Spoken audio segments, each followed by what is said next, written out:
Manny Machado was upset. Wilson Contreras was upset. You got Marmol against Schilt, Cardinals, Padres. Cardinals fighting for their playoff lives, but we all know that as we get closer to this trade deadline, the eye is on 2026 and beyond. That's really the focus of this entire season. But the Cardinals putting up a fight in the first two games. They lose yesterday 3-1. They just didn't have any offense to speak of. It was a weird game the game before that where the Cardinals beat the Padres 3-0. Great performance by the Cardinals in doing so, but you hardly ever see a team get 11 hits and not score a run. And that's what happened on Friday to the Padres, who lost the first two games. First one was a slugfest. Second one, they couldn't get a run to save their lives. And so Mike Schilt plays a little small ball yesterday to beat the Cardinals. We'll see what happens today. Michael McGreevy gets the start today. I said tongue-in-cheek after the Friday game on Twitter, Cardinals are going to sweep, aren't they? Hasn't it been that kind of a season for the Cardinals where the second you declare that this season is about development, period, runway, whatever you want to call it, they go 19-8 in May, and everyone's like, oh, here they go, and me included, oh, maybe they are good. They're a good team. And then in June they flop and they struggle and the rotation starts to get worn out, it looks like, and starts to get blown up. And suddenly you're thinking, all right, they're going to sell at the deadline. And then they win the first two games against the very team that they're chasing in the wild card. The Cardinals are an interesting team, but, they're just like buckle up and enjoy the ride as best you can. I know that people have fatigue. I totally understand. I grew up here. I love the Cardinals as an organization and what the history of the team means. Today is Hall of Fame weekend. Conclusion, the ceremonies in Cooperstown. The Cardinals are all over Cooperstown.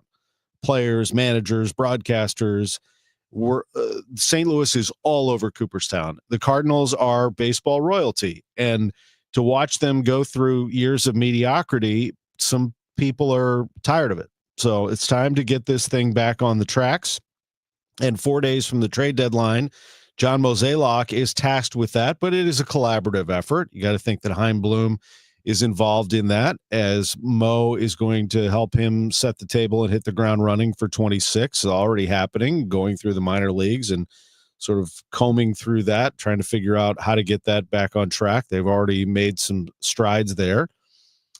And the Cardinals, they are what they are. I mean, they're a team with kind of a broken rotation. They don't have the rotation to win. I mean, Matthew Liberatore, love the guy, but he goes 4 1/3. The Cardinals starters, that's probably partly, Drew, why I said that on Friday. You get a win out of Miles Michaelis, who pitched pretty well. You're thinking, well, that's a great win.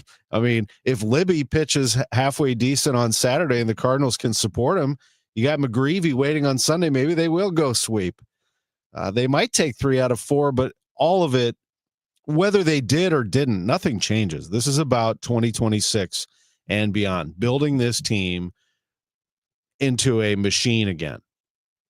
We saw it for years under Bill DeWitt's guidance, because he was one of those who actually, you can bang on Bill DeWitt Jr. all you want, but he's a baseball guy and he is also a businessman. And so he found a way to get the most out of a franchise without overspending, but he understands baseball, and he had this team going when they first came to town. Walt Jocketty's making deals, and Tony La Russa's the stud manager, and all this stuff is going on. Still, there were critics because the Cardinals couldn't push it over the edge. 96, go to the NLCS, get thumped by the Braves, and get pushed out at the end. In 97, 98, 99, it was the McGuire years, which was fun and brought people back to the ballpark, but they didn't go anywhere, didn't make the postseason. And then 2000, Walt Jocketty and the Cardinals start wheeling and dealing, and they get all those great players coming in, and they were a powerhouse. Starting in 2000, 01, 02, just knocking on the door, 03, those battles with the Cubs, and then 04, one of the greatest Cardinals teams we've ever seen. And eventually they break through and win the World Series in 06. And then they win it again in 11. And those teams had some really good players. I mean, I know that you never say never when it comes to baseball, but those teams had star players. The Cardinals need to go back to growing, developing, drafting, developing star players and keeping them, retaining them, paying them, and then filling the holes with the big stud free agents. And they're just not there. And so it'll get back to that. At least that's the hope. Now, you have a stud in J.J. Weatherholt. You have a stud in Liam Doyle. Number 7, number 5 picks. Those don't come around very often. So you got to capitalize as best you can on those two that you just picked. The last time the Cardinals drafted, and they got him in the 4th round, developed, took about 4 years for him to be a starter. They drafted him in 2000, and in 2004, he started sharing time with Mike Matheny, and in 2005, he became a starter, and that's Yadier Molina. He's really the last one that they kept, and he became a superstar who is going to go to Cooperstown. Albert Pujols before him. Pujols went to the Angels, but still drafted, developed, star. You know, the Cardinals want to get back to that. That's what they want, and that's eventually what they're going to do. At least, again, that's the hope. I'm going to go through some of the highlights and reaction of yesterday's game. Again, I am looking at what is this team going to give me? Who's going to be part of this core in 2026 and beyond? And if they had gone on some wild winning streak, then great. Enjoy the ride. Have some fun with it. See if they can make a little noise in October. But really, this season has been about who's going to be on the bus moving forward. Who's going to fight, who's going to play well, who's going to develop, and how are the Cardinals going to do that? And I think that Ollie Marmol and his staff have done an admirable job of that. Of course, there have been some bumps in the road and some disappointments, but that's the roster that they have here. They said it at the beginning of the year, and now here they are. So trade deadline coming, season 2026 upcoming. It's going to be a crazy offseason, an intriguing offseason with Chaim Bloom taking over for John Mozeliak, but Mo is in charge for 3 more months. And part of that being in charge is overseeing the entire operation, making this the best transition for Chaim Bloom he possibly can. And that is what he's talked about on KMOX, and that he is what he is expected to do under the ownership of Bill DeWitt Jr. and all of the owners. So we'll take a break. When we come back, we'll go into the Cardinals highlights. Now, I was on the broadcast crew for City last night. I love that stadium. I just think it is an amazing atmosphere, and that ownership wants to win. That ownership has given everything to St. Louis to make that part of downtown great. What a beautiful complex and group of people. Unfortunately, they have a losing soccer team. I mean, that team just found another way to lose last night. So we'll get into that. We're going to honor the Hall of Famers today. And, you know, I don't know that we do this every year. I don't know why this irritates me. Maybe it's because ESPN has just kind of conceded this to MLB Network, and they have, you know, such strong ties to the NFL, and they want the NFL as the king and all that stuff. But like, today's Hall of Fame day, and they're live at the Commanders training camp on SportsCenter. Is it just me, or does that rub you the wrong way? Like, why isn't ESPN at Cooperstown? I mean, that's a big class, man. Ichiro Suzuki, CeCe Sabathia, Billy Wagner, Dick Allen, Dave Parker. I don't know. I think it's important for us at KMOX to do something when it comes to the Baseball Hall of Fame. KMOX is all over the Hall of Fame. Jack Buck, Harry Carey, Joe Garagiola, Bob Costas, and, you know, on and on. All of these big names, and there are more than that have been part of Bob Bragg, you know, that have been part of who we are. And then, of course, all the great players. But I am set on this. I think that today we're going to, at around 10:30, we'll go through the Hall of Famers and just give people a refresher as to what we're talking about here and what's to come, because there's a monster St. Louis class in 2028 to get excited about. And that's going to be here quicker than you think. And then at 10:45, Kirk Herbstreit might be the best college football analyst out there. Now, I know I have been critical of him in his favoritism of, you know, all these big brands, and as an Indiana fan, I let my bias come through. But we also are very helpful to Kirk. You know, he wanted to get the word out about something he's doing with Purina, and we absolutely took him up on that and want to make sure we get the word out about something really cool that he's doing with dogs, and we'll ask him a little bit about college football as well. 11:15, Lutz Pfannenstiel of City, John Mozeliak at 11:30, Bernie Miklasz at 11:45. It's a really good show. Appreciate everybody listening. Sports on a Sunday morning, going strong here on July 27th on Hall of Fame Induction Day. And when we come back, we'll tell you a little bit more about the Cardinals game last night. We'll get reaction from Wilson Contreras, and we'll hear about City and what happened last night in front of another sellout at Energizer Park. I'm Tom Ackerman. You're listening to Sports on a Sunday morning from the Stifel Sports Studio.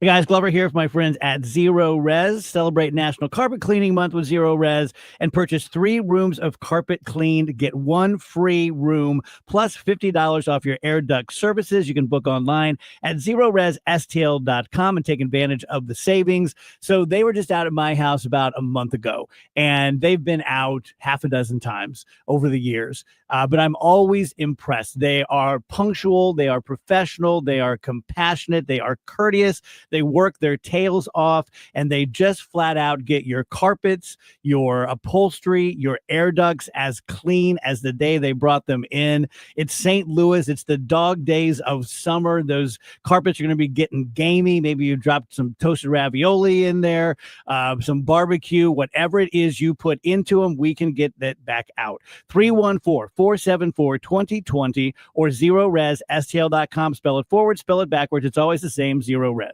Dive into adventure this summer at the St. Louis Aquarium's Summer of the Shark. Get face to fin with some of the ocean's most awe-inspiring creatures in shark-themed exhibits, jaw-dropping displays, and interactive experiences for the whole family. Whether you're a fin-tastic fan or just curious, there's hands-on fun and fascinating facts around every corner at the St. Louis Aquarium. Don't miss your chance to make a splash. Plan your visit today at stlouisunionstation.com. That's stlouisunionstation.com. We can get more sleep, we can get more sun, and we can get more exercise, but the one thing we can't get more of is time. It's time to eliminate the one phrase that could be holding you back from reaching your retirement goals. I'll take care of it tomorrow. It's time to pick up the phone and make the call to Gary Goldberg and the team at Financial and Tax Strategies, 314-991-9005, or online at checkwithgary.com. Investment advisory services offered through Centaurus Financial, Inc., an FFC registered investment advisor. Insurance and annuities offered through Gary Goldberg, NPN number 918-615.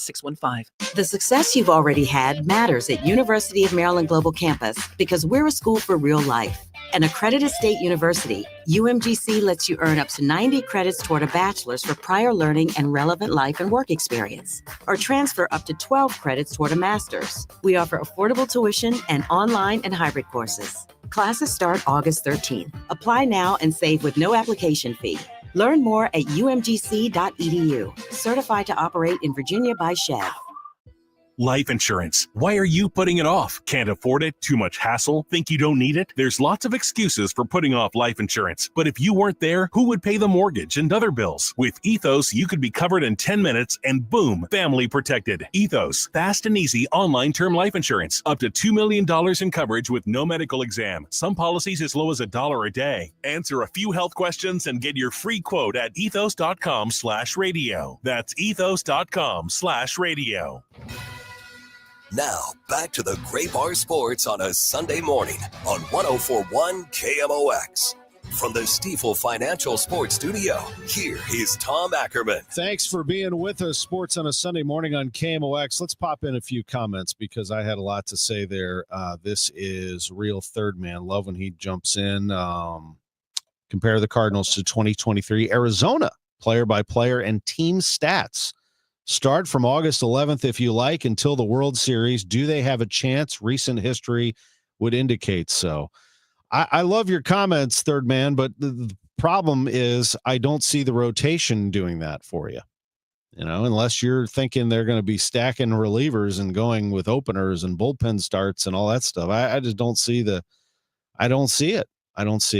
You know, the 11 had the greatest hitter I've ever seen. 06 had the greatest hitter I've ever seen, and Edmonds and Roland. I mean, that was really, really good team.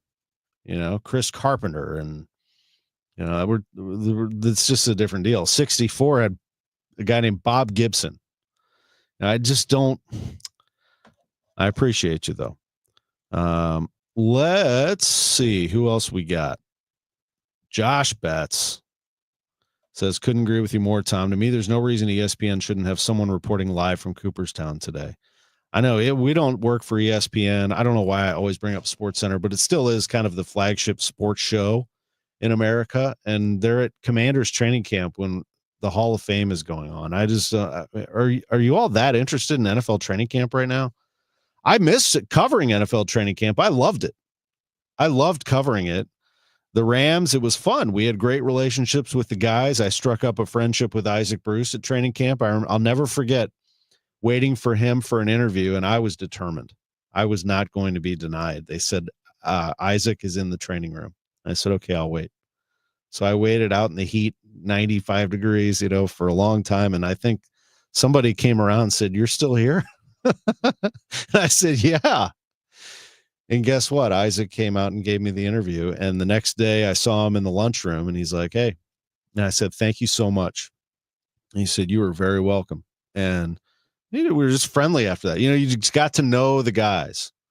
I loved covering NFL training camp, but I don't need to know everything about everything right now. Give me some preseason games. I haven't even thought about my fantasy team yet. Jeez.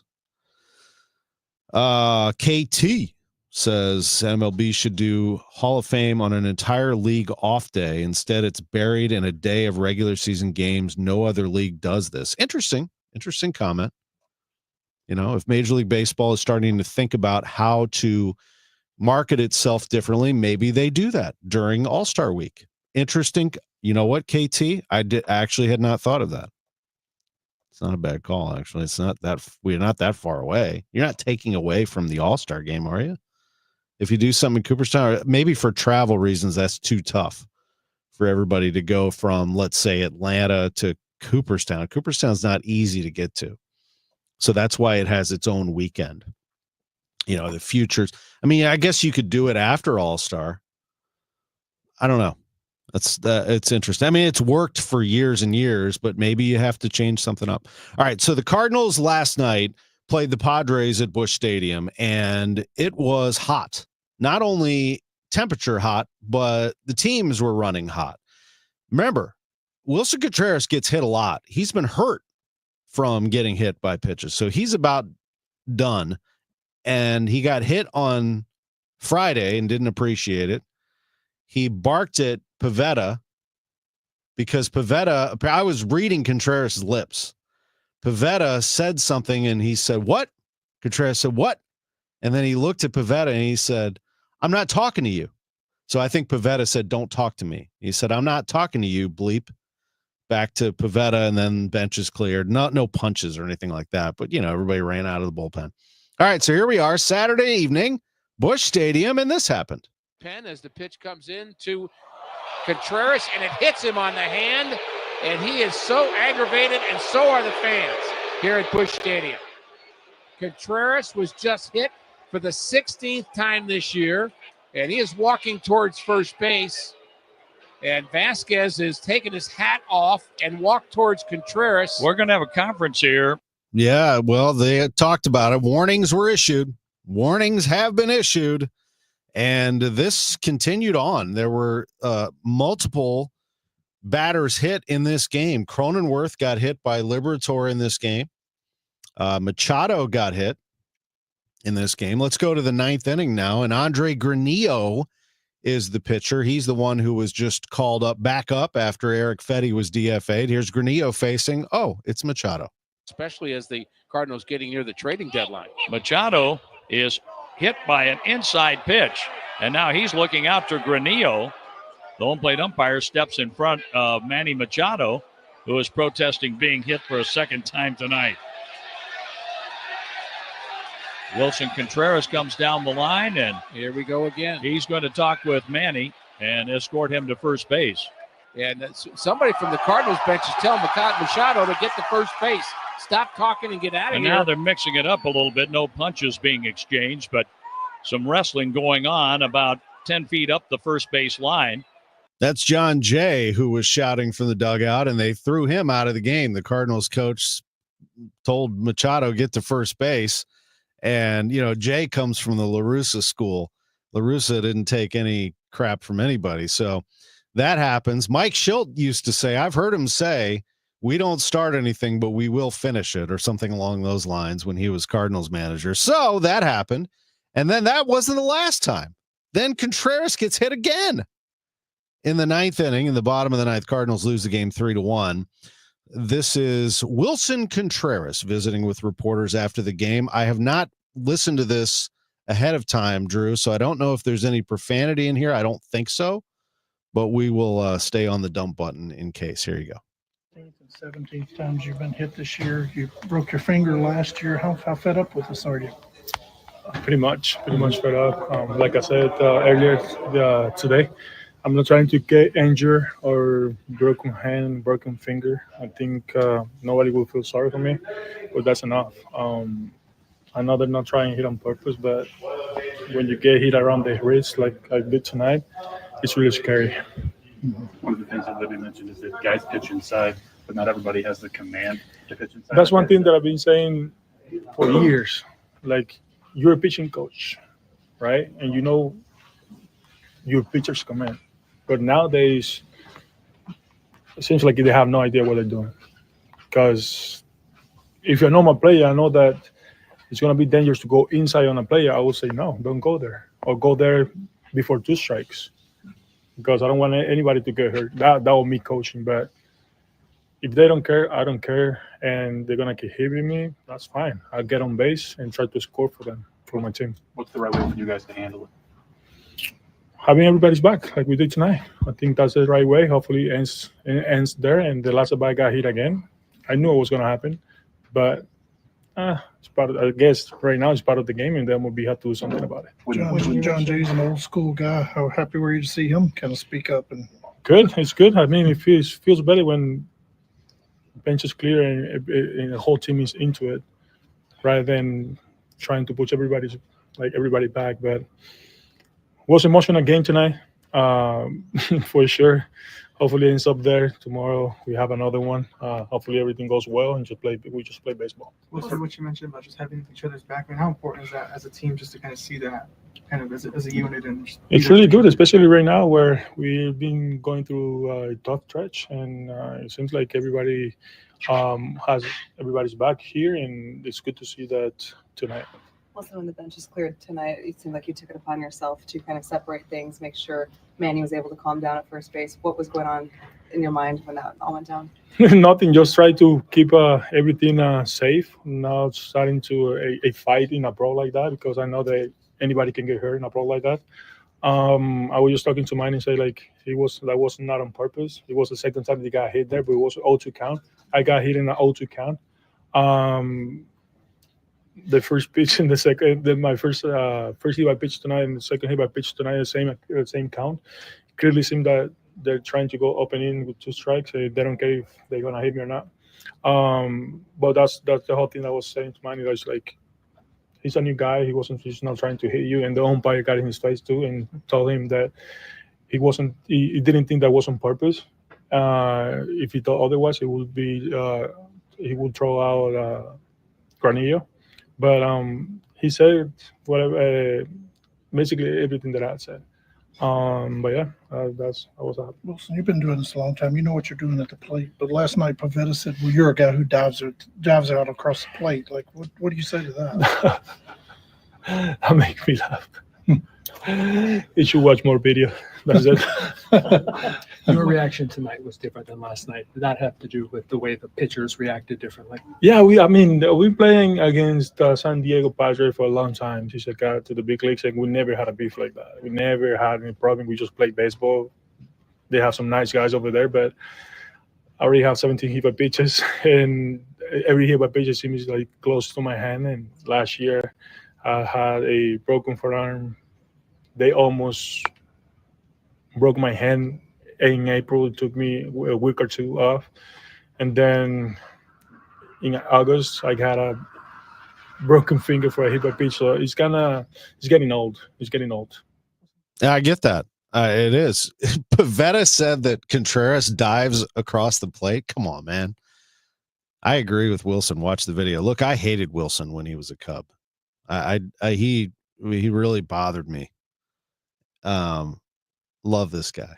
I think this is you talk about guy on the bus. I want this guy on the bus. I want him the first off the bus to be the leader of the team, leading them into the ballpark. That's the kind of guy you want on your team right there. Not only fiery, but respected. Machado respects him. Machado listened to him. You want a little star power on this team, but also some fire and somebody that people respect. That's Wilson Contreras. That's a really good comment, too, about inside pitches on 0-2, that they don't care if it hits them, it hits them. So are they trying to hit them? No, they're coming up and in on 0-2. If you're going to hit a guy, hit a guy in the leg, hit him in the thigh, hit him in the rear end. That's where you plunk them to put them on base to send a message. Case closed. Got it. Got the message. Don't hit them on the hands or up near the head. That's not what we're talking about here. That's not baseball. It's that simple. So control your pitches. And he told Machado, Granillo's not trying to hit you. The same thing. He came inside and hit him. But on the other side, even if they're not trying, if you're going to come inside, control where you're going to throw inside. Don't risk throwing a 90-mile-an-hour pitch at somebody's head. So I understand Contreras's consternation there, shall we say. Now to City, and just briefly on City, and then we're going to get into the Baseball Hall of Fame, and we'll talk to Lutz about City. But City is a team that finds ways to lose. And I don't know how else to put it. This team looked so good in the first half. Let's take a listen to a couple of highlights. Start with this one, Drew. Go ahead. Can we do it here? Launched into the box from the right side. Pompeo back door. Got a piece. Hits it off the outside of the netting. Nice ball from Conrad Vollum. He had an assist from basically the same spot in City's last home win a couple of weeks ago. Boy, Pompeo is fun to watch. So is this guy, the new player, Sang-Bin Jong. The buy-in has only increased for Minnesota. Here's Leuven, long launch. Sang-Bin brings it down in the box. He takes a shot. Oh, it hugs the post but goes wide. He's got to finish those, but he's fast. I really like watching him. Klaus is so gifted. Here's Klaus. Swiped off his foot. Picked up by Padelford. Beats Diaz. Floats to a back post. Header. Klaus cleared off the line by a Minnesota defender. Boxall. Oh, Boxall, the New Zealand national team star, saves the day, at least so far for Minnesota United. Yeah, Boxall, that veteran defender, is really, really good for Minnesota. But this field was tilted in the first half. This was all City all day. And finally, they break through with a PK. Edward Leuven.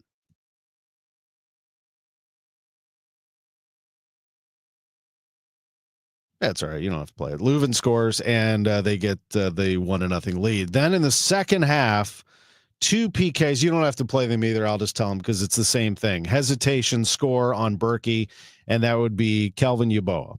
He's a very good one. At one point, though, Chris Durkin gets a red card, and, Yeboah goes down like a sack of potatoes after he gets hit on the shoulder. It's a red card anyway from Durkin. He probably wishes he could take that back. Yeboah scores. It's a 1-1 game in the 75th minute. Then a replay shows a handball that puts the ball back. Yeboah right there on the dot. He ends up scoring another PK, and it's 2-1 Minnesota, game over. I mean, it's a disappointment because City had been playing so well. You can't pin it on the refs, though. If you're City, you've got to finish. I mean, you're playing that well. You can't have your only goal be a penalty kick. You've got to find a way to put that team away. And City wasn't pleased. You could tell. Klaus is, he complains a lot out there. He was taken out of the game, probably took himself out of the game pretty much, raising his hand. He looked like he was gassed. Berkey was barking at Yeboah for celebrating after his second goal. They were frustrated, but they should be. I mean, they just find ways to lose the games, whereas in their first year here, they were finding ways to win. So they've got to figure out a way to reverse that. City let one get away last night, 2-1. We'll talk to Lutz Pfannenstiel about it on the way at 11:15. But I had a blast on the broadcast. Jen Cease was off just for one. She'll be back for the next one. But Joey Zanaboni, Dale Schilly, very talented. I had a lot of fun sitting to their left with a headset on, just listening to them do work. I just jumped in, did pregame, halftime, a couple of score updates. Otherwise, I was a listener just like you on Y98, and it was fun to hear him. We'll take a break. When we come back, we'll tell you about our Hall of Famers going in today, and then Kirk Herbstreit will join us to talk some college football and about a project he's doing with Purina. Lutz, Mo, Bernie, all in the 11 o'clock hour. This is Sports on a Sunday morning from the Stiefel Sports Studio. KMOX Weekend at your service, sponsored by Air Comfort Service Heating, Cooling, and Insulation. The Siteman Cancer Center Spotlight, how an innovative immunotherapy is showing promise against aggressive T-cell cancers. Joining us is Dr. John DiPersio. Until very recently, until this paper and a few other groups in the world have sort of developed approaches for T-cell malignancies, there was no hope for patients who relapsed. There were no effective therapies. This is a way of treating these patients that would normally have no other recourse. For more information, visit siteman.wustl.edu. When we started Neovitin back in 2009, we wanted to create a multivitamin that we would take ourselves. That's why we use quality ingredients in our Neovitin Original Formula multivitamin. With over 20 vitamins and minerals, along with our physician-formulated proprietary blend, you can be sure you are getting the highest quality daily nutritional support. Give Neovitin Original Formula multivitamin a try for yourself. Find it at your local Schnucks, Dierbergs, and online at neovitin.com. At CertaPro Painters, we know that a happy place comes in many colors, like ones that inspire a sense of wonder, or a new flavor that makes life just a little bit sweeter, or one to celebrate those moments that lift you to new heights, at home or at work. We'll make your happy place your own. CertaPro Painters. That's painting happy. Each CertaPro Painters business is independently owned and operated. Contractor license and registration information is available at CertaPro.com. I'm Ed Evans, CEO of Consumer Cellular. No, we're not one of the big guys. Truth is, we don't want to be. If you're over 50, Big Wireless probably has you paying for more data than you might need. You could be throwing away thousands over a lifetime. We're not here to be the biggest. We're here to bring you something we believe is better. Our plans start at just $20. You'll get the same fast nationwide coverage without the big wireless bill. Call 1-888-FREEDOM, visit consumercellular.com/facts or a store near you. Plans include $5 credit for auto pay and e-billing. See site for additional facts. Lanny went to college and racked up huge debt. A little bit over $100,000. For a degree he couldn't use? Now what? I had a friend that went to my computer career. They even helped him get hired immediately after graduation. One of the things I love about IT is that you can work from anywhere you want. You could become an IT pro in just months, including cybersecurity and the basics of AI with zero experience at mycomputercareer.edu. My Computer Career, an elite CompTIA certification partner. It worked for me, and I know it can work for you. This is one student's experience. Individual results vary. Now, back to the Gray Bar Sports on a Sunday morning on 104.1 KMOX.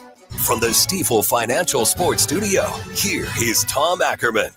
Some of my favorite memories working at KMOX are covering the Hall of Fame, and they always will be, and there's a big one coming. In 2028, Albert Pujols will go into the Hall of Fame.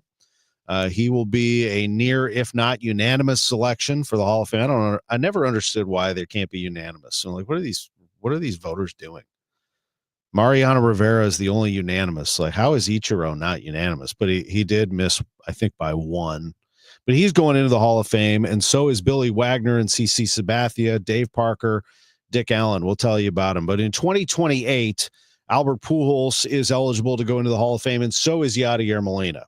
So I'd better book my Airbnb right now, or as soon as they make me, as soon as I'm allowed to, because that's going to be a heck of a week spending with those two guys who I love dearly. And it's possible that Pete Rose goes into the Hall of Fame that year. We'll see. We'll see. The steroid guys have not. Bonds, McGuire, Sosa, Clemens, they've all been left out. So I wonder what will happen to Rose if now, if the ban is lifted, what happens to Rose moving forward? I don't know the answer to that. But 2028 to me is about Pujols and Yachty, and that's going to be amazing. And I loved being there in 2018 for Bob Costas, our KMOX alum. I had an amazing time with him. He granted me some terrific access at the Otesaga Hotel. 2014, Tony La Russa gave me access as well to the tune of, he was hard to kind of get a hold of one-on-one because we discussed things sort of in a group setting. And then I saw him at the Cardinals, threw a wonderful party for him in Cooperstown and spent some time with him. But after the ceremony, he's heading to a limo, basically, with Joe Torre. And I went back to track him down, and he turned, he goes, Tom. I said, Tony, can I do that one-on-one now? And he said, yes. He goes, Joe, hang on just a second. And Joe's like, oh, hey. And I did an interview with Tony right in front of their glamorous SUV, which was about to take them away. And it was just a fun little memory of the first person to talk to Tony after he gave his speech is kind of how I felt. And that was very special. Before that, the most special trip to Cooperstown of all was with my dad. And that was in 1993. It was just before he passed away suddenly of a heart attack. So it is an emotional time every time I go to Cooperstown. I can't wait to go up there for a fourth time. Maybe I'll go before 2028, but definitely 28 is on the radar. In the meantime, we have a great class today, and I just want to talk for a moment about them. Ichiro Suzuki, the first Japanese player inducted into the Hall of Fame. He is one vote shy of the second unanimous selection. Ichiro was a 2-time batting champion, 10-time All-Star and Gold Glove outfielder. His numbers, 311 batting average lifetime, 117 home runs, but I contend he could have hit 517 if he wanted to. You ever watch him in batting practice? He could hit them at will, but he was a hitter. 780 RBIs, 509 stolen bases, mostly with the Seattle Mariners, but we also got to see him in the National League with the Marlins. And he played for a brief time with the New York Yankees. Just an incredible contact hitter. He had 3,089 hits. That's just in Major League Baseball, because in Japan, he had 1,278 hits on top of that. So, yes, he had a combined over 4,000 hits in his career, 4,367. If you're curious, yes, that is more than Pete Rose. 4,256. Ichiro Suzuki going into the Hall of Fame today. CC Sabathia, 2007 AL Cy Young Award winner, just a dominant pitcher for a good portion of his career and a winner. That's what you could say about Sabathia. You always knew you had a chance to win the ball game when he was on the mound. Billy Wagner, who for me personally, my biggest memory of Wagner is hitting a walk-off home run against Mark McGwire. Hit a walk-off home run against Wagner in 1998, 511 feet into the upper deck concourse. Just an absolute monster. And afterwards, Jeff Bagwell told him, I would love to forearm punch or forearm bash McGwire, because that was cool, power on power. And Wagner said he told Bagwell, I'd like to forearm bash you in the face. To his teammate, just having a little fun with some of the home runs he's given up. And then Dave Parker, at a time he was the best player in the game for a brief period of time, but over his career, rocket arm, big time power, the Cobra, posthumously inducted today. And Dick Allen, who also has a Cardinals connection. Parker was a hitting coach with the Cardinals in 98. Allen played for the Cardinals in 1970. Parker made his name with the Pirates and Reds, Allen with the Phillies. A couple of big-time hitters there as well. That's a great 5-man class going into the Hall of Fame. We certainly appreciate all those contributions, not to mention Tom Boswell, the retired Washington Post columnist, and Tom Hamilton, who is a tremendous listen as the voice of the Cleveland Guardians. We're going to take a break, and when we come back, we are going to hear from Kirk Herbstreit, ESPN's college football analyst on ABC, ESPN, and also you know him best on the set of College Game Day. We discuss Lee Corso, college football, but also a big project that he's working on with a local company, Purina, and we are more than happy to accommodate Kirk with that. Give it a little publicity. We'll do it when we come back.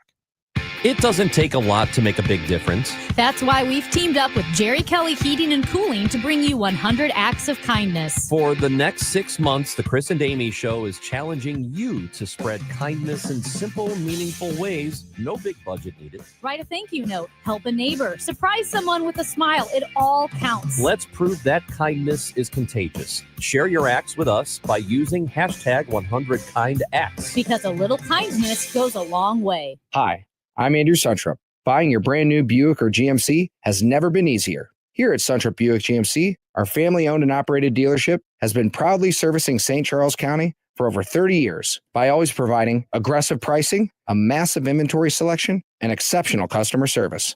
Buying from Suntrup means you get the best vehicle at the best price. Visit Suntrup Buick GMC today or visit us online at suntrupbuickgmc.com and save more at Suntrup Buick GMC. Don't miss Mosby Building Arts Home Improvement Show, Saturdays from 11 a.m. to 1 p.m. on KMOX. One of the last call-in shows where you can get live answers to your remodeling, design, and construction questions. Tune in Saturdays at 11 a.m. For residential and commercial heating repair, service, maintenance, or installation, contact Air Comfort Service Heating, Cooling, and Installation. With over 50 years of HVAC service, get in your comfort zone this winter. Visit aircomfortservice.com. That's aircomfortservice.com. Feel like everything's clouded by doubt? Visit CaliforniaPsychics.com. Our psychics are available to talk 24/7, and we guarantee if it's not life-changing, it's free. Experience the joy of certainty. California Psychics. Snakes, zombies, public speaking. The list of fears is endless. But the real danger is in your hand when you're behind the wheel. Distracted driving is what's really scary and even deadly. Eyes forward. Don't drive distracted. Brought to you by NHTSA and the Ad Council. I'm Ed Evans, CEO of Consumer Cellular. No, we're not one of the big guys. Truth is, we don't want to be. If you're over 50, Big Wireless probably has you paying for more data than you might need. You could be throwing away thousands over a lifetime. We're not here to be the biggest. We're here to bring you something we believe is better. Our plans start at just $20. You'll get the same fast nationwide coverage without the big wireless bill. Call 1-888-FREEDOM, visit consumercellular.com/fax or a store near you. Plans include $5 credit for auto pay and e-billing. See site for additional. Hi, I'm Jim Brennan with McKelvey Homes. All good things must come to an end, and this is your last chance to move to the Preserve. Choose for one of our 6 move-in ready market homes or our magnificent Turnberry display at Mackenzie and Watson Road. Enjoy the many trails, lakes, and loads of wooded common ground at this terrific location. Take advantage of the tremendous savings and special 5.5% 30-year fixed financing on select homes. Visit McKelveyHomes.com and move up to McKelvey. Now, back to the Great Bar Sports on a Sunday morning on 104.1 KMOX. From the Stifel Financial Sports Studio, here is Tom Ackerman. I'm Tom Ackerman. Welcome back to KMOX. Joining us is Kirk Herbstreit. Boy, I'll tell you, I have been watching College Game Day for as long as I can remember. I just turned 50. It is a big part of my life, and I know it's part of his. Kirk Herbstreit is one of the top college football announcers, hosts, analysts in America, and talking about a new project that blends 2 of his biggest passions, sports and dogs. Kirk, welcome to KMOX. How are you? I'm great, Tom. By the way, happy belated birthday. A big one for you. Thank you. Yeah, the big 5-0. You are a 5-time Emmy Award winner. You're also a dog owner, which I know you're equally proud of both, and you're teaming up with Purina Pro Plan for the next installment of Fueled By. This is a video series that offers an intimate look at elite athletes and their dogs.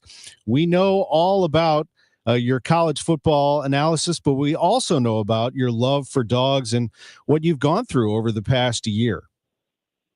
Yeah, I lost my dear friend Ben last year in November, right in the middle of the football season, which was a tough time, and it played out on national TV. I think people fell in love with Ben. In fact, I got a letter from the White House when Ben passed away from Joe Biden, just saying how much he cared about Ben. And so he touched a lot of people. And I have 4 dogs. I got a puppy named Bo, who's now in the house, and ProPlan approached me and asked me to be a part of this series, Fueled By, that you mentioned, where we visit with some elite athletes. George Kittle of the 49ers, who's obviously known for what he is on the field, but just a diehard dog owner. Sophia Wilson, Rose Lavelle, and the U.S. Women's National Team with soccer. And we just had a chance to visit with them and get to know them better as people and as dog owners. And what we found they all have in common is what I'd probably, Tom, you and so many others out there is these dogs are family members, and putting the right nutrition in them and taking care of them and giving them the best chance of having a great life is essentially important to all of us. And so ProPlan realizes that. They have so many different opportunities to give your dogs different types of food, depending on the age, the activity level, the breed. And so that was what really drew me to being a partner with them, and had a great time doing it. There's no doubt. I mean, when our boys, Joey and Bear, look you in the eye, I mean, they are, they're family. And thanks for supporting a great local company like Purina, by the way. It means a lot. What else does this video series focus on? Well, and being able to sit down with these athletes, one thing I learned, of course, you would expect is many of them were either in the middle of a workout, about to go to a workout, coming out of a workout. I mean, as you know, to get to that level, I mean, it's 12 months out of the year, 24/7, not only training, but what they put in their bodies to fuel their bodies. And what I thought was really cool is the same passion I have for my dogs, they have for theirs. And they're trying to find, just like they do for themselves, they want to find the right food to put into their dogs. And they were very, very serious about it. Their dogs travel with them. They live, they are on planes. They live, different places throughout the country. And so, like you just mentioned, we look at our dogs like our children or family members. And so you want to take care of them. And so that's the thing that I think we all of us had in common was, what can we do to help our dogs, to make sure that we're feeding them the right thing. Like one of my dogs, Theo, he's 8 years old. He used to be a dog that was, we'd take a walk and he was leading the way. And now he's back with me walking, and the younger ones are out front, taking off in the woods. And so what we feed Theo versus what we feed the younger dogs is obviously very different. And I was just thrilled to see it's in the old days, it was just, here's the dog food, you feed it to them. And now with ProPlan, they're just, again, so many different options depending on that activity level, and we can meet the needs of each individual dog. Where can people find Fueled By? If you go, it's pretty simple. If you go to YouTube and search ProPlan, you'll see different video that'll pop up each week with myself and with George and Sophia and Rose, and get a chance to get to know these great athletes, more than just being great players, but also dog owners like the rest of us. And Herbie, with this being St. Louis, again, thanks for supporting Purina. It's also, one of the few, your home area there of Cincinnati, knowing that state in Ohio is a Big Ten SEC footprint as well. Very few markets cross over like that. But just your outlook on the Big Ten and the SEC. Has the Big Ten finally passed the SEC? Well, in the last 2 years, the Big Ten has won the national championship, and then when they met head-to-head in a lot of the bowl games last year, you know about the Fighting Illini against South Carolina. Anytime the Big Ten and the SEC go head-to-head, it's always a big deal. Unfortunately, being a Big Ten guy, a lot of times it goes the other way. But last year, the Big Ten had the upper hand, which as a Big Ten fan, it was great to see.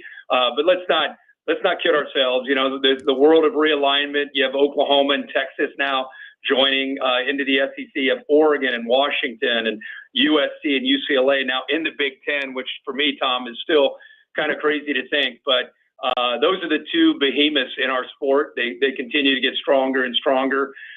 It's going to be a lot of fun to see how this season plays out and see how many of these teams that we expect to be great, if they find answers, because a lot of them have new quarterbacks and some big holes to fill. And finally, if you've ever been on a game day set, which I've been able to do a couple of times, you know that it's very special, but also the relationship that you all have behind the scenes is, you talk about family. Your relationship with Lee Corso is very, very special, Kirk. Yeah, it is. I mean, he turns 90 August 7th. He's decided to step away. He's had an amazing run. I think it was 38 or 39 years on College Game Day and working at ESPN. He's doing one more show, the first show of the year, August 30th, which will be Texas at Ohio State. It's the location of his first headgear that he ever wore, Brutus the Buckeye, and it'll be his last. And so we're going to honor him. We're going to we did a nice tribute to him at the ESPYs a few weeks ago, and we'll definitely celebrate his career one more time on that first College Game Day in Columbus. And he's like another second father to me. So he will be missed, but in the meantime, we're going to celebrate him one last time. Very, very nice. Just an incredible experience for us viewers time and time again. And I wish you the best on Fueled By, the docu-series, and thanks for supporting Purina Pro Plan. You got it, Tom. Have a great week, bud. You too. Great to spend time with Kirk Herbstreit on KMOX. Now is the perfect time to start on your next success. Apply now and save with no application fee. Classes start August 13th. An accredited state university, University of Maryland Global Campus, offers online and hybrid courses. Plus, you can earn up to 90 credits toward a bachelor's for prior learning and work experience, or transfer up to 12 credits towards a master's. Learn more at umgc.edu. Certified to operate in Virginia by Chevy. When you haven't found love, it can feel like everyone else has. It's in every movie, every song, and all the PDA. Looking for love sucks. Thankfully, California Psychics can give you the guidance you need to find the one. We guarantee if your reading isn't life-changing, it's free. And new customers receive 20 minutes for just $20. Visit CaliforniaPsychics.com and experience the joy of certainty. California Psychics. Man, the heat has been killer for our comfort in the last week or so. We got swamped, and I'm not going to tell you to call me when we can't take care of you in a reasonable amount of time. But I've been hearing this, and it's interesting to where people want to get prices for new equipment. A word of advice on what you replace it with if you do not call me. Keep this in mind. Don't jump the shark and say, well, the more I spend, the more my bills go down. You and only you know what you spend a month on your utilities for cooling and heating. If you were told you need a new air conditioner or you know it's just not working for you, call me. Bart Inman, one easy number, Missouri and Illinois. The only number, Missouri and Illinois, is 314-293-2600. God bless. Actual price will depend on product and subscription plan. Featured products are compounded drug products, which the FDA does not approve or verify for safety, effectiveness, or quality. Prescription products require an online consultation with a healthcare provider who will determine if appropriate. See website for details, restrictions, and important safety information. Want a boost in and out of the bedroom? Hims has you covered. Introducing a new 2-in-1 approach to level up your game. Tadalafil for better bedroom performance and zinc for testosterone support. Put it all together and you've got what you need to turn things all the way up. Getting started is simple. Just go to hims.com/joy to start your free online visit. Through Hims, you can access ED treatments, including pills, chews, and more, 100% online. No office visits, no pharmacy lines. Just fill out a simple intake form and a licensed medical provider will determine if treatment's right for you. If prescribed, it ships free and discreetly to your door. Find affordable treatment options at up to 95% less than brand names at hims.com/joy. That's hims.com/joy, HIMS.com/JOY. News, talk, cards. KMOX AM St. Louis, KMOX FM Hazelwood. Always live on the free Odyssey app.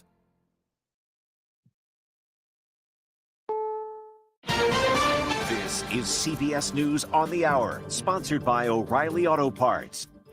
I'm Heather Bosch. Aid trucks roll into Gaza.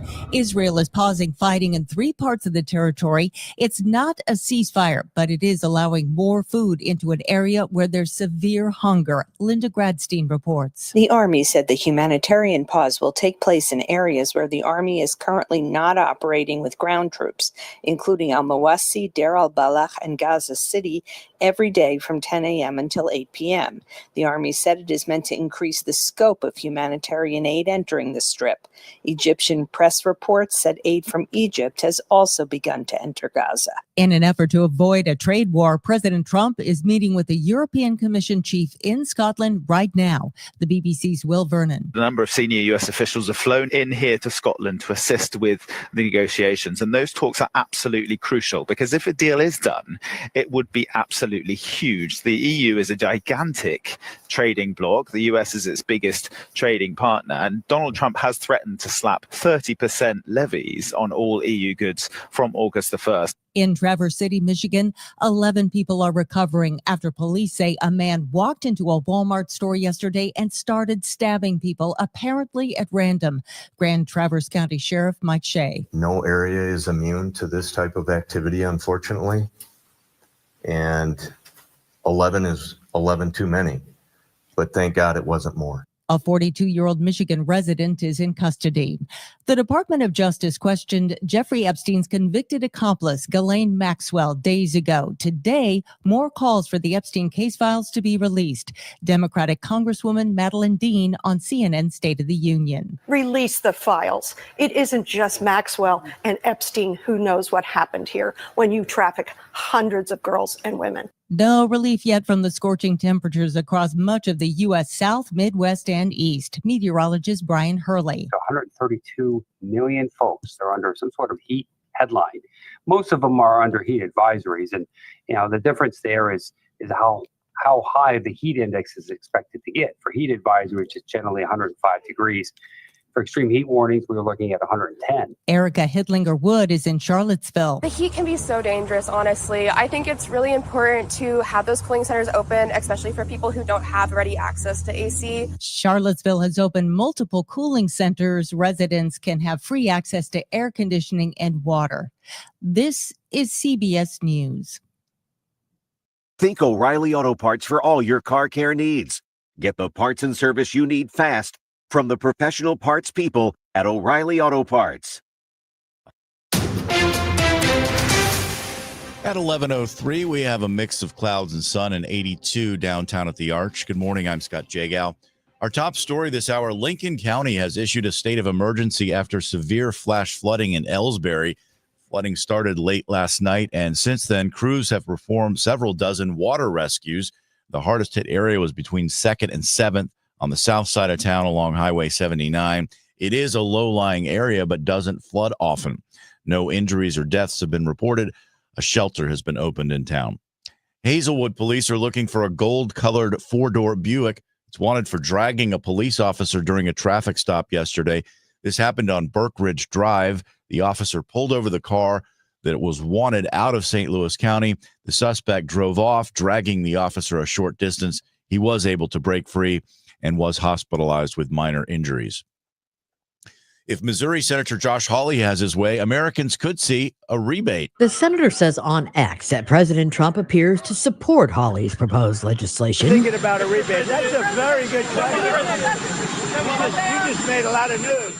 We're thinking about a rebate because we have so much money coming in. President Trump answering reporters' questions on the potential rebate, but he says the big thing he wants to do is pay down debt. Maria Aquina, KMOX News. Fairmount Park Casino and Racing is canceling this Tuesday's racing due to the heat. Park officials say the safety and well-being of the horses, riders, and guests is the top priority, and temperatures will be around 100 on that day. They're saying that's the most responsible choice. There is an extreme heat warning through 7 p.m. Tuesday, and the real feels over the next couple of days will be between 100 and 110, especially tomorrow and Tuesday. Today, 92, maybe a storm in the afternoon. Overnight around 80, 98, then 100 on Tuesday, 95 on Wednesday with a storm possible. And Thursday, finally, the heat backs off, only 81 degrees. Right now, it's 82 in St. Peter's, 81 in Florissant, and 82 downtown. I'm Scott Jagow, KMOX News. From KMOX Sports, this is the Gray Bar Sports on a Sunday morning. Gray Bar, your distributor for electrical and datacom needs. Now, from the Stifel Financial Sports Studio, here is Tom Ackerman. Cardinals lineup is out. Here's the batting order that the Padres are going to try to hit. Did I say that out loud? Here's the batting order that the Cardinals are going to have against Padres pitching. Brendan Donovan will lead off and play second base. Ivan Herrera is the DH batting second. Alec Burleson in left field. He'll bat third. Wilson Contreras is the cleanup hitter. He's at first base. Nolan Arenado is at third base batting fifth.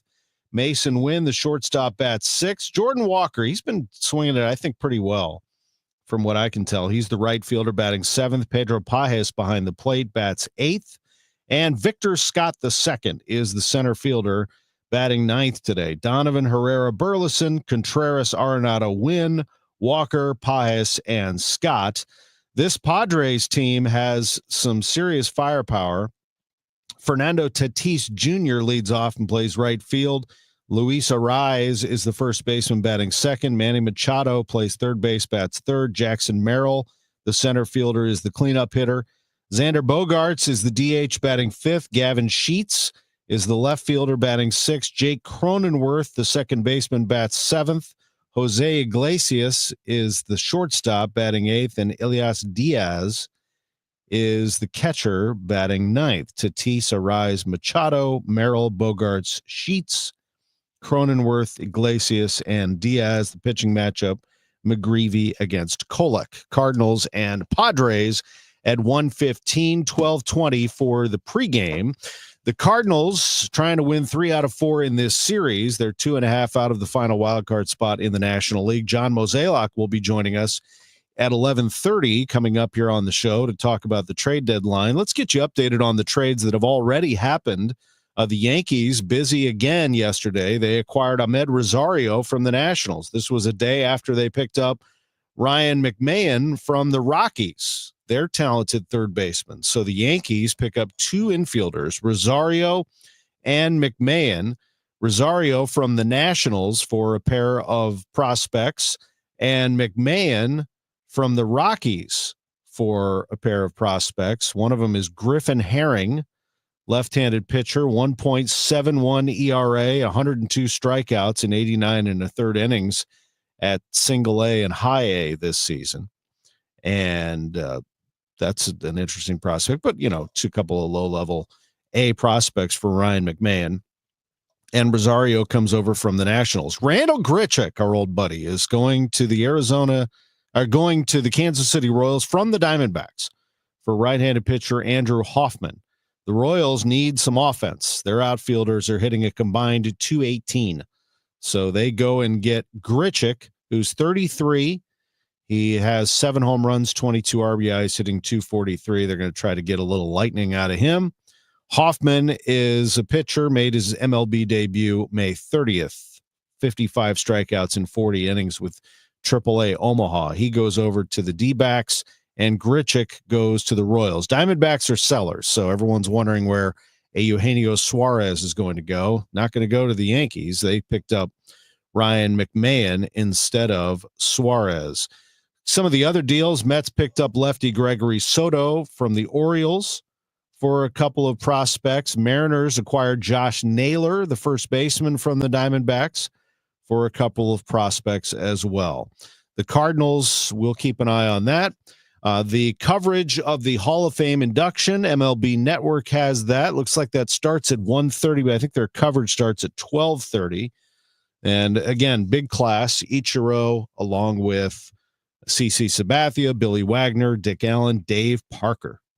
What a group that is going into the Baseball Hall of Fame. So sad that Dave Parker passed away just weeks before his induction, but it is a big one. If you're a racing fan, it's a good day for you as well. A couple of big races today. The Brickyard 400 is running at Indianapolis Motor Speedway, NASCAR Cup race on TNT. Their coverage begins at 1 o'clock today. Chase Briscoe, the Indiana native, is on the pole for that one. And Alex Palou is on the pole for the 2 o'clock Fox broadcast of the Grand Prix of Monterey. IndyCar is running and NASCAR Cup running at the same time today. So Fox will have IndyCar and TNT will have NASCAR. Caitlin Clark's on national TV today as Indiana at Chicago on ABC. That one is a 2:00 tip. And the Hall of Fame induction ceremony is the headliner of baseball, but Sunday Night Baseball is the Mets at the Giants on ESPN at 6:00. We have Cardinal baseball, again, 1:15, 12:20 pregame, the Cardinals and the San Diego Padres. We also have Lutz Pfannenstiel, sporting director for City. He is coming up at 11:15. We'll talk to him about last night's game at Energizer Park and just his overall feelings about the team. A week ago, if you recall, he jumped on this show and he said, I'm just going to tell it to you how I feel. He said the way they played after they gave up the first goal to Dallas was disgraceful and embarrassing. And he said, don't just sit there in the room like a little mouse. Go out there and fight. And he was pretty strong in his criticism of that team. Be curious to hear what he thought this time around. They were great at the start. First half was phenomenal, and then they just lost another game. They end up not getting any points out of it. That's the way it's gone this year for St. Louis City SC. 11:30, John Mozeliak, Cardinals president of baseball operations, with us, as he always is whenever he can. Last week he was traveling and was unable to join us. He was up in the air, so it's good to have him back with us. And then at 11:45, as always, Bernie Miklasz. Big 11 o'clock hour, sports on a Sunday morning from the Stifel Sports Studio. We'll take a break. Lutz is on deck on KMOX. Summer is here. Time to enjoy baseball, barbecues, and the shade of your trees. When it comes to tree care, call the certified arborist at Gamma Tree Experts. Hi, I'm Tim Gamma. Protect your valuable trees from storm damage or devastating insects such as the emerald ash borer. Knowledge and quality are hallmarks of our reputation. For pruning, spraying, fertilization, or removals, call Gamma Tree Experts today at 314-725-6159 or visit us at gammatree.com. Your trees deserve the best care. Feel like your paycheck barely keeps up with your life? At the Financial Freedom Seminar, learn how real people are building passive income and retiring early using real estate. It's all happening live in St. Louis with Lifestyles Unlimited, September 27th and 28th. You'll leave with a step-by-step plan to change your future. Text radio to 88007. That's September 27th and 28th. Text radio to 88007. That's RADIO to 88007 now. Hey guys, Glover here for my friends at Zero Res. Celebrate National Carpet Cleaning Month with Zero Res and purchase 3 rooms of carpet cleaned. Get 1 free room plus $50 off your air duct services. You can book online at ZeroResSTL.com and take advantage of the savings. So they were just out at my house about a month ago, and they've been out half a dozen times over the years.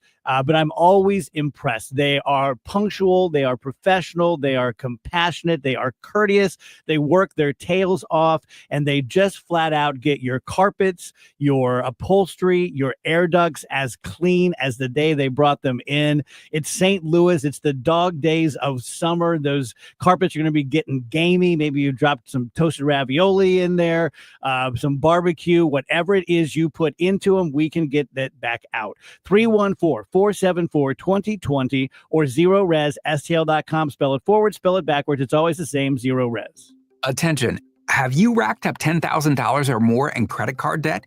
Are you barely getting by making minimum payments? With credit card debt reaching all-time highs, National Debt Relief is notifying consumers about significant debt relief options currently being made available to help those with overwhelming credit card debt. These options may reduce a large portion of credit card debt for those who qualify. You don't need to declare bankruptcy or take out a consolidation loan, and you may only have to pay back a fraction of what you owe, even if you have bad credit. National Debt Relief has already reduced the credit card debt for more than 550,000 consumers. So don't wait. If you owe $10,000, $20,000, or even $100,000 in credit card debt, you can now take advantage of this financial debt relief as the cost of living continues to skyrocket. To check what debt reduction you may qualify for, call 800-207-4545. That's 800-207-4545. Once again, that's 800-207-4545. You know Gray Bar for electrical parts, but there's one more thing you may not be thinking of us for that can help maximize your next project's total value. Our pre-project planning services are designed to help you win the bid, save on labor costs, and keep your installers productive across your entire build. The sooner you call us, the better. Because when we're there from the beginning, we can anticipate your needs and help you solve problems before they become problems. Yep, Gray Bar does that. Now, back to the Gray Bar Sports on a Sunday morning on 104.1 KMOX. From the Stifel Financial Sports Studio, here is Tom Ackerman. Joined now by the sporting director for St. Louis City SC. It was good to see him last night. Lutz Pfannenstiel joins us on KMOX. Good morning, Lutz. Good morning, Tom. It was nice seeing you. I'm sorry that it ended that way. It was such an incredible first half, I thought, dominating, in fact. It was nice to be part of the broadcast team, and I thought I was bringing the good luck and the good fortune. But in the end, it was another loss as things got away from City in the second half. Before we get into the particulars, just your overview of the match, if you would. Yeah, it's also good to see you yesterday. Very similar impression what you just said. I think the first half was really good. It looked, and I think we were talking after the game, it looked probably one of our best halves we played all season. You know, we had a complete domination. We had lots of chances. I think we had over 70% of possession, close to 80% at one point. But we knew that also that Minnesota is one of these teams. They do sit back, they wait, and they always have the quality to hurt you. And I think the chances were there. We should have been halftime probably 2-0 up or 3-0 up, which would have been completely different. And then the second half, I think we were a bit too passive. We didn't really come out from the changing room, from the lockers, and had that aggression and the counter-pressing moments, which we had in the first half, where we won basically every ball back very high up and immediately can put on the pressure. And then it had to be 2 penalties, not very clever defended penalties, to be honest. And I think with the red card for Chris Durkin, which, him being out for so long, coming on, and within 10 minutes getting this red card, that's tough for him as well, to be honest. And then with 10 men against 11 in that heat, lots of players on the field who just recently came back. So we knew that we have to make a good number of changes. Yeah, it was definitely, disappointing, but I really think looking at the performance, we deserved much more than walking off the pitch yesterday, and it was nothing. I agree with you. Durkin with the red card, you're right. I mean, that's a tough one because you hadn't seen him in a while. He walks onto the pitch and 10 minutes later he's out, but it's the call you have to make. You pull somebody's shoulder when they don't get an opportunity to score. It's got to happen. That's unfortunate.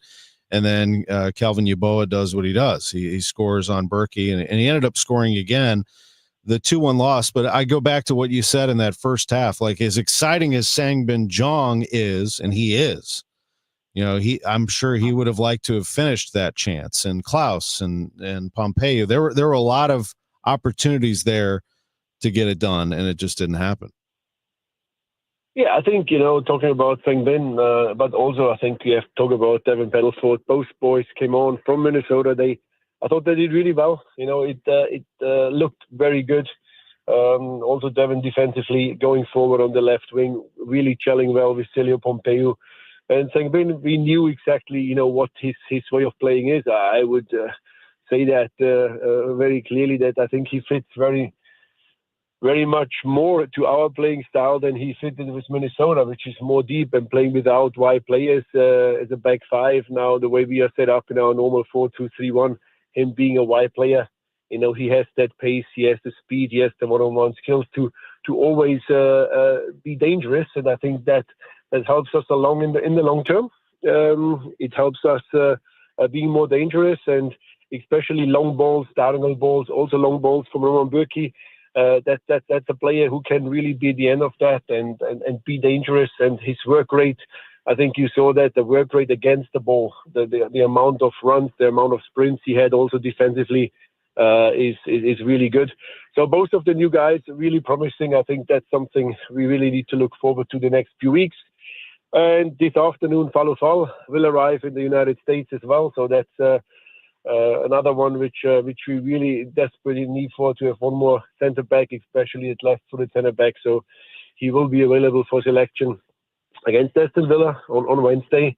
And then obviously also for the next game against Nashville. Well, that's good because Nashville has some scorers, don't they? They can put the ball in the net. Yeah, it doesn't get any easier, and I think it's a good way now for us against Aston Villa to have everybody on the field, to give everybody minutes. Same what Aston Villa will do. It's a great opportunity to play against an international top team. But we still obviously need to focus on our domestic league most importantly, and this is an opportunity to get the 3 new guys on the field to get used to each other in a more competitive mode than just training. And Nashville, they're doing well. They're flying. A team which nobody really had on the list to be up that high this season, but they're performing brilliantly. They can score. They have Hani Mukhtar, an absolute brilliant player in midfield, and yeah, it's just a very good squad, and they're proving week in, week out that they are one of the teams to watch for to go all the way this year. It was so exciting in that first half, and then the second half disappointment. But what was it on Minnesota's side? Why did they look so overmatched early? I know you're not going to speak for Minnesota, but just your observations. Why did they look overmatched, and then did they apply pressure on you in the second half as well? Minnesota is one of these teams. They are, how do I describe it the best way? They are, for me, the most effective team in the league. As you saw, they are very intelligent of slowing it down when Boxall slowly walks up and then he launches these long throw-ins into the box. That every time they get a throw-in in the other opponent's half, a minute goes by.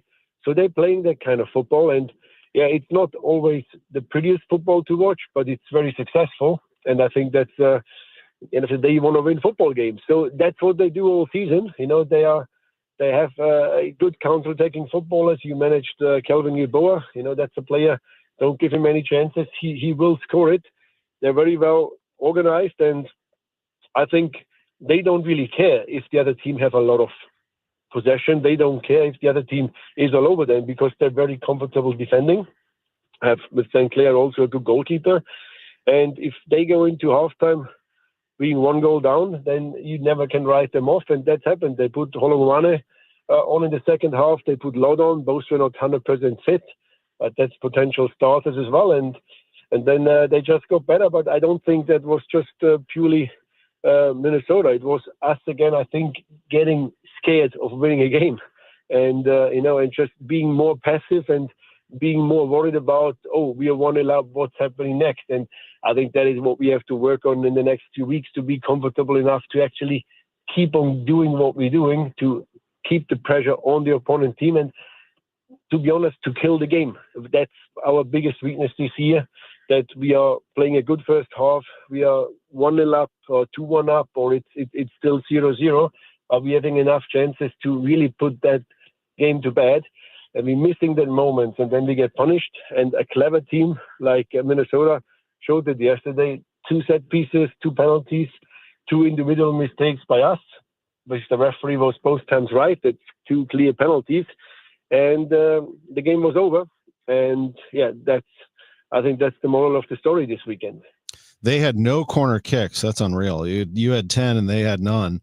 I was trying to identify players that kind of have that attitude or that fight that you're describing, and maybe you would agree with me on this, but one player that stands out to me is Conrad Vollum. I like him. I think he's tough, and I think he had a good performance last night. Your thoughts on him? Yeah, I mean, if we want to talk a bit about individual performances, I don't think there was many bad individual performances yesterday by Conrad. He's a very high-intense player. He's young, he's quick, he works hard in both sides of the field. Unfortunately, got a yellow card. He's missing the next game against Nashville, same as Chris. So we have 2 guys out again, this time through suspensions. But yeah, I really liked what Conrad did. I also thought that Thomas Ostrak was fantastic yesterday. His work rate also being crafty there in midfield, going backwards, winning balls, moving very quickly forward. I was impressive. Edu, I think Edu Löwen had a good game. honestly, I think it was overall, I can't pick out now anybody who completely had a good game, a bad game, or didn't perform up to the level. And exactly what we said last week, I hardly saw anybody who had performed up to the level what he can do. Yesterday, the players had good performances, but we just could not really keep that performance up for 90 minutes. And, again, in 2 days' time, nobody looks at it anymore because the only thing which people will remember is another loss, and the good performance disappears. But that's in the public. Internally, we know that we had some good moments and something positive to build on. And that's, I think, what is really important to move forward now into the Villa game, where we can try things and have a weekend off and really have 2 good weeks of training to get the 3 new guys integrated, to see if there is anything else we can maybe do on the transfer market. Not sure about that yet. And then really have 10 more games, focus on that. Still try to win as many games as possible, but also already looking forward for 2026, where we have to make adjustments, how the players doing, and use that time smartly.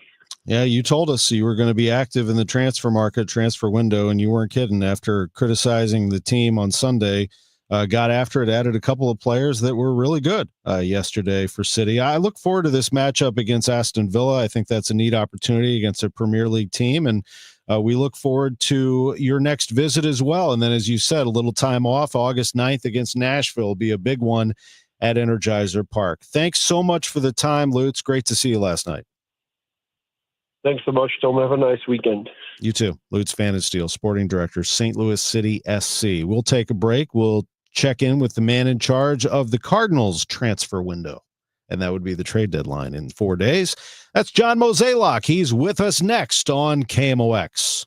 KMOX Weekend at your service, sponsored by Air Comfort Service Heating, Cooling, and Insulation. Hey guys, Glover here with my friend Mark Cantor at Cantor Injury Law. So as you know, I'm a lawyer, so I take this very seriously. Mark is a great attorney. He has a great team. He is from St. Louis. He is local. Call 314-628-9999 or visit cantorinjurylaw.com. The choice of a lawyer is an important decision and should not be solely based on advertisements. Hi, I'm Jim Brennan with McKelvey Homes. Did you know that McKelvey builds custom homes on individual sites throughout the metropolitan area? We have sites in prime locations from Rock Hill to Wildwood, including several in the coveted Ladue School District. Experience why many have chosen McKelvey Homes with our legendary quality and personalized service to build their dream home. Visit our newly completed Turnberry at 19 Beaver Drive, just north of Ladue and east of Lindbergh. It is loaded with features and now open. Visit McKelveyHomes.com and move up to McKelvey. Outdoor living, Chesterfield Fence and Deck can do that for you. ChesterfieldFence.com. If you want a great outdoor space, yesterday we were doing some cleaning out on the patio. Of course, my mind starts to wander. What could it look like if I called Chesterfield Fence and Deck and asked them for this and for this and for this? It's a great place, Chesterfield Fence and Deck. The sign you have the very best: fences, decks, patios, sunrooms. You name it, they have it for outdoor projects and space. Chesterfield Fence and Deck. They are located in Chesterfield Valley, but they cover the entire St. Louis metro area, and they have done so since 1968. Nobody does it like Chesterfield Fence and Deck. The finest products and the best in service. Visit them online at chesterfieldfence.com. Mention me, Tom Ackerman, when you talk to them. They'll get you 48 months interest-free financing from Chesterfield Fence and Deck. Concerned about where your retirement is heading? Is it on track to meet your needs and goals? Are taxes and inflation a constant worry? Well, you can join Jerry Means for What Retirement Means to You, powered by Means Financial Group, and find out how their team can help guide you to that retirement you've always dreamed of. Tune into What Retirement Means to You with Jerry Means, Saturdays at 3 on KMOX, the voice of St. Louis. More details at meansfinancialgroup.com. This Simon Cancer Center spotlight how innovative immunotherapy is showing promise against aggressive T-cell cancers. Dr. John DePercio. Patients have come here from all over the United States and, in fact, all over the world to get evaluated and treated for this treatment. We hope that this can be continued, that we demonstrate in a clinical trial that it's safe and effective, and that ultimately it will be approved by the FDA so it's available to everyone in the world. For more information, visit siteman.wustl.edu. career changers, including veterans and active duty service members. Your transition starts here. Go from GI to IT in a matter of months. Become a certified cyber warrior with training at My Computer Career. Cybersecurity specialists are in high demand, offering IT pros great opportunities and a rewarding lifestyle while protecting our people, liberty, and treasured institutions from cyber threats. Deploy your career in IT today at mycomputercareer.edu/CWP, an elite CompTIA certification partner. VA education benefits are available to those who qualify. I'm Ed Evans, CEO of Consumer Cellular. No, we're not one of the big guys. Truth is, we don't want to be. If you're over 50, Big Wireless probably has you paying for more data than you might need. You could be throwing away thousands over a lifetime. We're not here to be the biggest. We're here to bring you something we believe is better. Our plans start at just $20. You'll get the same fast nationwide coverage without the big wireless bill. Call 1-888-FREEDOM, visit consumercellular.com/facts or a store near you. Plans include $5 credit for auto pay and e-billing. See site for additional facts. Now, back to the Gray Bar Sports on a Sunday morning on 104.1 KMOX. From the Stifel Financial Sports Studio, here is Tom Ackerman. As always, it's a pleasure to bring in the Cardinals president of baseball operations, John Mozeliak. Cardinals taking on the Padres this afternoon. Good morning, John. Good morning, Tommy. How are you? I'm doing well. Always good to talk to you. I may go sit in the seats today, get myself a popcorn and watch things unfold. This is really heated between these two teams. And you know what? There's an entertainment factor there. I know you'd rather not have that, but these teams are not loving each other at the moment, it appears. Yeah, definitely some tension. I think, look in Contreras' case, he's been hit a lot this year, and I think just a little frustration there, and then a little tick for tack, I suppose. But look, playing a little better baseball this weekend, which is good to see, and hopefully we can take advantage of that today, get back in that win column, and feel good about where we're going as we approach this trade deadline. Yeah, there are a lot of things at play here. One, you're looking to see as a team, as you have all year, what this team is going to look like in 26 and beyond, who's going to be playing where and how they look, but also how much does this affect the deadline when they start to win, when they drop back? Has it been a fluid situation for you?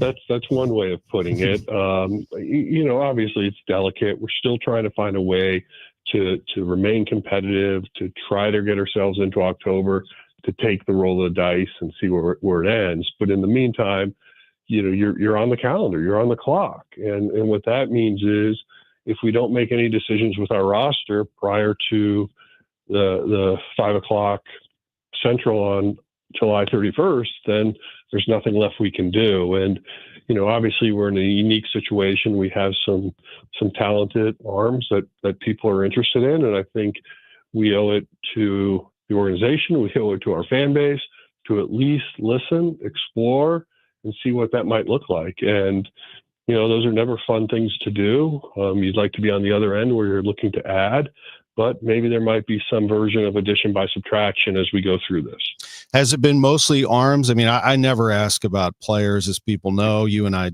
we don't talk about that. It's been the policy, but is it mostly pitching? Is that what we're talking about?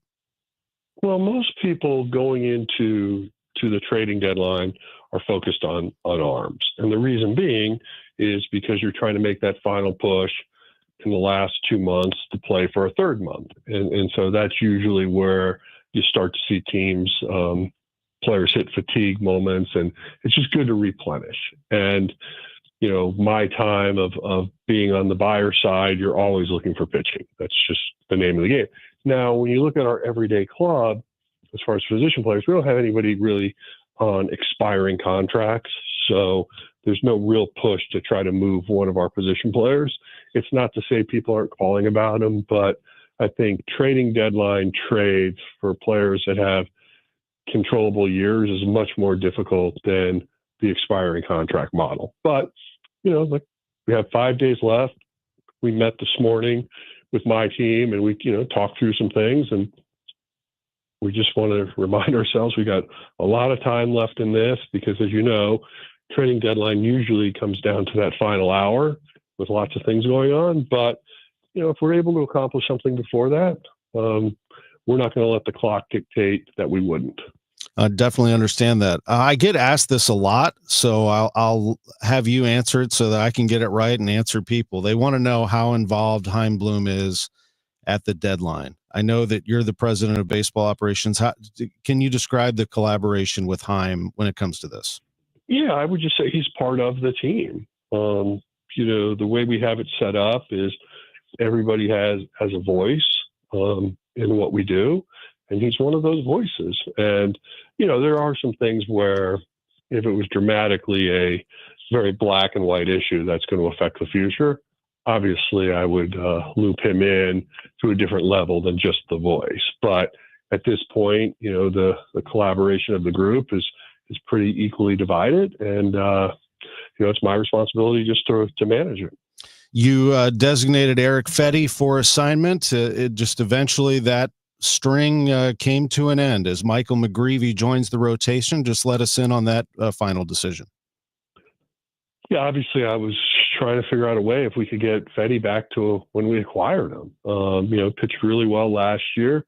Early on in the season was, a positive contributor to our rotation, but the last month has just been very difficult. And, when you're trying to win games and you find yourself down 2-0, 3-0 early in a game, it can be very disheartening. And so, ultimately just we couldn't get it going. And obviously he'll have a couple months to try to reset himself somewhere else. McGreevy is certainly a bright spot of the 2025 season, shows a lot of promise. Any other pitching in the minor leagues that is getting you excited for the future? Well, obviously we had a very strong draft, so we're excited about those arms. I think, as we look to next year, Quinn Matthews is starting to get himself back on track, which is good to see. I think a lot of these guys have emerged as really good-looking bullpen arms in the sense of Fernandez, Graceffo, Swanson. And so I think as you look at 26 and beyond, there's a lot of horsepower in that bullpen, and I think that'll be a strength of the franchise moving forward. There was a question on Twitter about JJ Weatherholt, about his ability, and if JJ is forcing your hand at all at the deadline. Would that entice you to trade a lefty back because you have JJ coming? I'd say this, JJ's been unreal. It has been fun to watch him. Yeah, he's doing exactly what you'd hope he'd be doing. He's swinging the bat well, having a very productive transition to AAA, which is exciting to see. And in terms of how that affects the deadline, again, I think position players that have years of control, these are sometimes much easier to address in the off season than during the trading deadline. But, look, as I said earlier, there's 5 days left. If somebody wants to make us rethink something, then we've certainly have the ability and be able to be nimble enough to make that if we have to. Always great to catch up with you. Have a great day today, and I'll probably be over there catching the Cards Padres. Looking forward to it. Thank you for the visit. All right, enjoy. Good to talk to John Mozeliak, the Cardinals president of baseball operations. Busy man getting ready for the trade deadline, which is 4 days away. We'll break down the deadline with Bernie Miklasz on the way in just a few minutes. You're listening to Sports on a Sunday morning from the Stifel Sports Studio. The KMOX City FC Soccer Showcase, presented by Michelob Ultra. It's the Hot Shot Sports Bar and Grill on Lindbergh, Thursday, August 7th. A limited number of fans can get an autograph or picture with City SC defensive midfielder Jake Gerwood-Reich. Register to win great prizes. Enjoy great food and a cold drink. Hot Shots on Lindbergh, the place to be Thursday, August 7th from 5 till 7 p.m. for the City SC Soccer Showcase, presented by Michelob Ultra. For more info, KMOX.com/events. Don't let mosquitoes ruin your time outdoors. At Rottler Pest Solutions, our mosquito control services are designed to dramatically reduce mosquito activity so you can enjoy your yard in peace. Take back your yard. Visit Rottler.com today to learn more and schedule your free inspection. Hey, it's Matt Pauley for i3 Broadband, the internet provider in the Pauley household. I think you'd love it if you had them as well. We've got the 2 gig package at our home. 2 gig upload, 2 gig download mirrored, and we're spending less money than we did with the cable company for lesser service. Plus, right now, they've got savings over $400 beyond their already low standard pricing. You got questions? They've got answers. Call 877-976-0700 711, and they've got people there who can answer all your questions, or head to their website, i3broadband.com. When it comes to baseball in St. Louis, there's one station that's all in. KMOX. At noon, it's the Gas House Gang. Let's talk some baseball. Smart, unfiltered conversation with real baseball minds.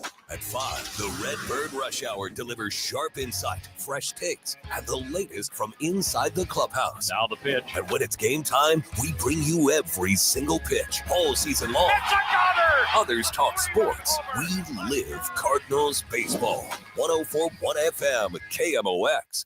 Summer is here. Time to enjoy baseball, barbecues, and the shade of your trees. When it comes to tree care, call the certified arborist at Gamma Tree Experts. Hi, I'm Tim Gamma. Protect your valuable trees from storm damage or devastating insects such as the emerald ash borer. Knowledge and quality are hallmarks of our reputation. For pruning, spraying, fertilization, or removals, call Gamma Tree Experts today at 314-725-6159 or visit us at gammatree.com. Your trees deserve the best care. Feel like everything's clouded by doubt? Visit CaliforniaPsychics.com. Our psychics are available to talk 24/7, and we guarantee if it's not life-changing, it's free. Experience the joy of certainty. California Psychics. Out here in the middle of these acres, it can feel like you're the only person on Earth. That's how it feels when you're struggling with your mental health. But you don't have to feel alone. Find more information at loveyourmindtoday.org. Brought to you by the Huntsman Mental Health Institute and the Ad Council. Now is the perfect time to start on your next success. Apply now and save with no application fee. Classes start August 13th. An accredited state university, University of Maryland Global Campus, offers online and hybrid courses. Plus, you can earn up to 90 credits toward a bachelor's for prior learning and work experience, or transfer up to 12 credits towards a master's. Learn more at umgc.edu. Certified to operate in Virginia by Chevy.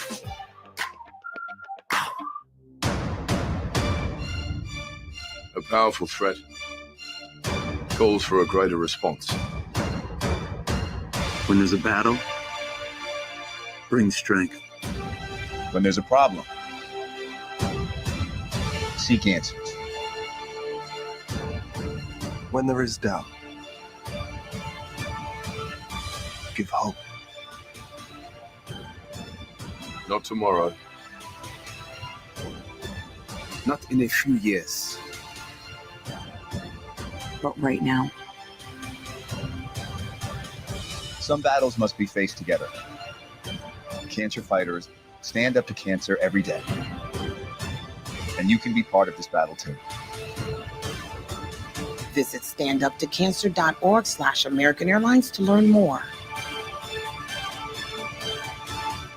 Together, we can save lives. Cards manager Ollie Marble joins the Gas House Gang every Tuesday at noon.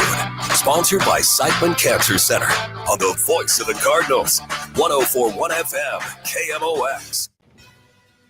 Now, back to the Gray Bar Sports on a Sunday morning on 104.1 KMOX. From the Stifel Financial Sports Studio, here is Tom Ackerman. Our visits with Bernie Miklasz, sponsored by Saliga Heating and Cooling, SaligaHeatingandCooling.com. Hello, Bernie. How you doing? I'm doing good, Tom Ackerman. Trying to monitor this wild card race in the National League and wondering, other than the top teams in it, like the Cubs and the Mets, the Phillies, whatever, does anybody else want that third spot? No, I'm serious, dude. I mean, they're all terrible. In all seriousness, do you think the Cardinals really have a shot at a wild card? All right. This is something I'm going to raise my hand and say that I was negligent, or I have been negligent about taking something into consideration, which is, okay, number one, we're KMOX. This is St. Louis. I work for STL Sports Central. So obviously 75, 80, 85% of our attention is going to be paid on the Cardinals. And it's like, well, gosh, they did this bad. Boy, what a terrible road trip. My gosh, starting pitching's falling apart. My gosh, the offense is hit or miss, all or nothing. And so we tend, let me just say me, I'm not going to put anybody else in this.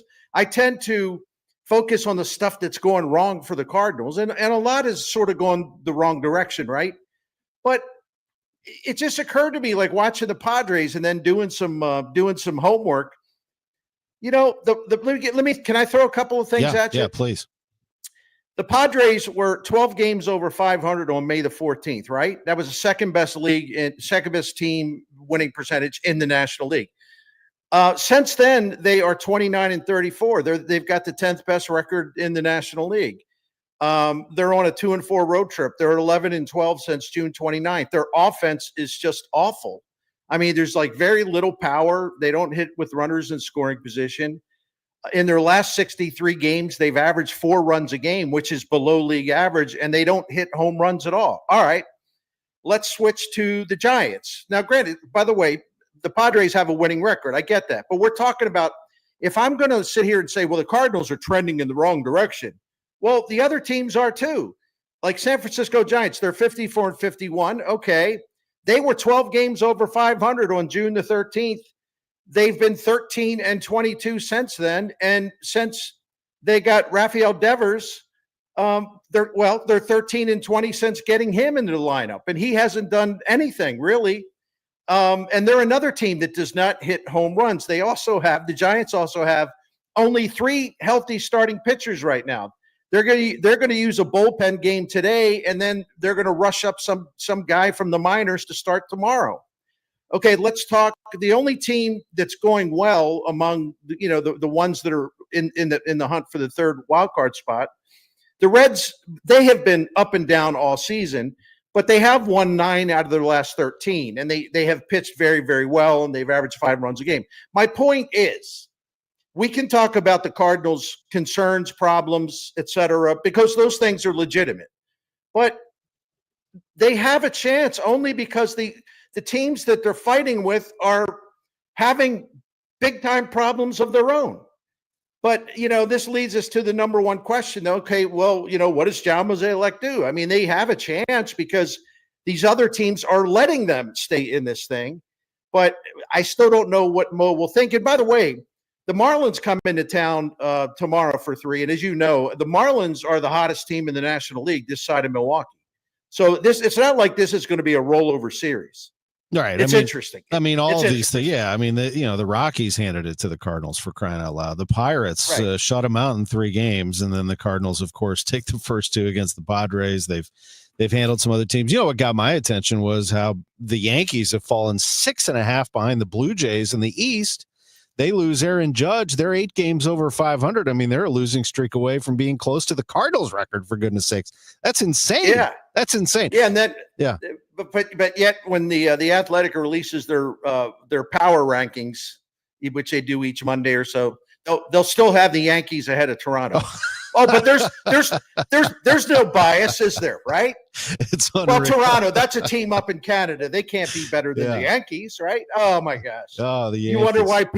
You wonder why people think we in the media are I know. Goofballs. The thing about the Cardinals is, and of course I want the Cardinals to do well. Of course, I'd love for them to make a run. It's entertaining. It's great for us. It's great for our radio station. But with the rotation, the way that it's been, I just, I can't see it. They would have to really lock it down. And McGreevy would have to be a huge part of that, which is possible, I guess. But, we'll see. Well, and let me just update a stat that I've been, going with, because it's the thing that underlines what you're saying, because we're talking about the last 50 games. That's not like the last 20 games or 10 games. The last 50 games, the Cardinals starting pitching ERA 5.72 is the worst in the major leagues. Oof. I didn't know it was that bad. Yeah, it's 5.72. So here's the deal. Sonny Gray has not been himself, and I'm sorry for them to really make a run at this. And I agree with you totally. If you're starting pitch, first of all, we know the Cardinals have a really, really, really good bullpen. And by the way, this just didn't start in July. This has been a really good bullpen since the end of April. Really good, like top 3, top 5. So the Cardinals can, if they keep the relievers they have, and I'm not saying, well, they should or they shouldn't at this point, but if they do keep the relievers they have, you can count on the bullpen being strong.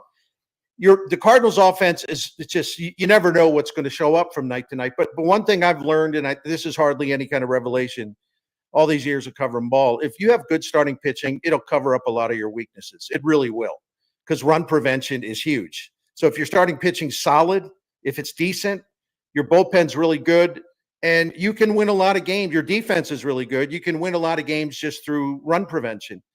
But for that to happen, and can I call something up real quick? Yeah. And I'm sorry, I'm doing it on the fly, but I like to have good info for y'all. Here are the starting pitching ERAs since May the 30th. That's, in other words, that's the last 50 games.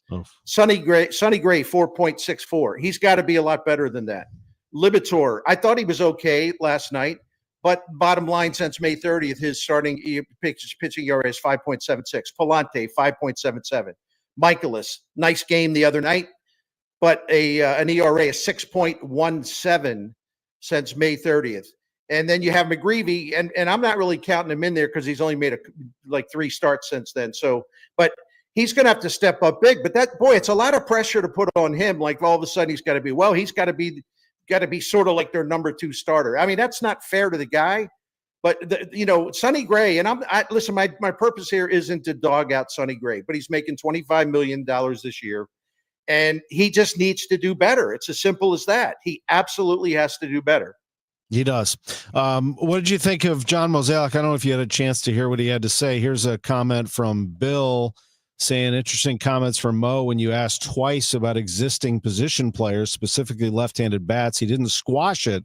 So I would say they are definitely listening. I agree. He said they're listening. They're going to listen to offers. But he said, Bernie, this is mainly arms. They're getting calls about their arms. I think we know who those names are. And moving on from there. And it's been my policy that they should listen to offers on everybody. And it's not that I'm saying, well, they need to move this guy. No, I'm not saying that. I'm just saying players that we recognize in St. Louis are pretty good players, like Brendan Donovan. I'm not saying trade Donovan. I'm saying, listen, if there's so much interest in a Brendan Donovan that's been reported elsewhere, well, then you got to listen to the offers. That's all. You don't, you're in the position the Cardinals are in. You're going to just say, no, I don't even want to talk about that. No, they're not going to do that. So there's a lot of guys that might draw some interest closer to the deadlines. There's a lot of people looking for outfield bats, middle infielders. So I think they ought to put everything on the table, and then we could have a case-by-case discussion, which we don't have time to do today, about, does it make sense to trade player A or player B? That's another conversation for another time. But the other thing is we don't know what's being offered. It all depends on the offer.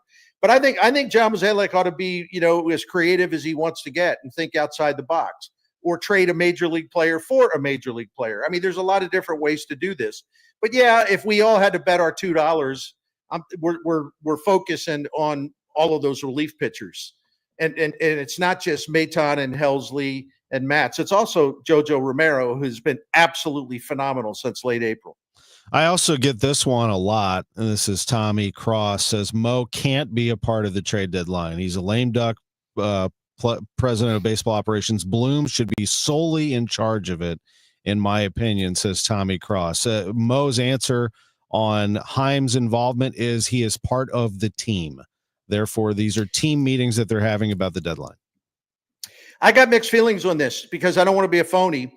If I had to say, boy, I wish it was this way, I would say, okay, Chaim Bloom has learned enough about the Cardinals because, this is his second year of studying the Cardinals. He was here most of all of last season. He's been here all off season plus all of this regular season. So my point is, and I'm not trying to demean him or anybody else, but the point is, how long do you need to study the Cardinals before you can sit in there and say, okay, we're going to make this trade. That's a great offer. Let's take it. He didn't show up like 2 weeks ago, right? So in some ways, Tom, a friend of mine asked me, said, have you ever seen anything like this in St. Louis? And my answer is no. Like where you have the guy who's on the way out and who has not been, the thing has not gone well for him in recent years, but he's on the way out. And this is one of the more critical deadlines they've ever had in modern Cardinals time, during the DeWitt era, I should say. And yet he's the one, technically he's the boss. He has all the authority, but the guy that's going to take over and also take over this roster and the problems that come with it, he doesn't have the authority. Now, when I said I have mixed feelings about this, let me throw in part two, because I believe this. There are two sides to this. I trust that John Mozeliak won't just have Heimblum on the team or part of the loop. I think if Heimblum will be forthright about an opinion, so Mo, I really don't like that. Here's why. I think Mo will respect his opinion. I don't think he's going to dismiss his opinion and kind of blow him off. I think they have a really good relationship, but it's still a very awkward situation. It is. I remember Doug Armstrong was the GM in waiting for Larry Plow. I just can't remember how involved Army was. He was, but he was very involved. He made the Halak trade. Yeah, he did. Even though technically he wasn't yet the general manager, but he made that deal. That was his first deal. Right. And it was 2 years after they had announced that he was going to take over for Larry. But yes, it was that was a big deal, and I remember it well. And by the way, that transition turned out really good, as it turned out.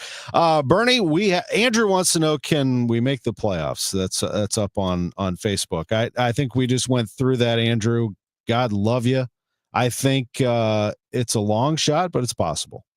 Well, if the other teams continue to roll around and flop, the ones that they're chasing for this third wild card spot, well, yeah, anything's possible. However, that's just one part of it. The Cardinals are very fortunate that the Giants and the Padres have let them hang around, and the fact that the Reds are ahead of the Cardinals, and we don't trust the Reds yet, but they do have Tito Francona managing them, and it looks like it's coming together. So number one is what the other teams are going to do, right? Number two, though, even if Mo keeps the team he has in place, and I'm not saying he will, but even if he does, right? This is a team that's got a losing record going back to late May. It's a team that has the worst starting pitching ERA in the majors since late May. So it's one thing for me to talk about, well, the Giants have done terribly. The Padres have done terribly. The Reds are kind of up and down and all over the place. So the Cardinals can do this. Well, the Cardinals can do this in theory, but not if they play the way they have been playing over the last couple 2 to 2.5 months. That they have not been a good team. That's a fact.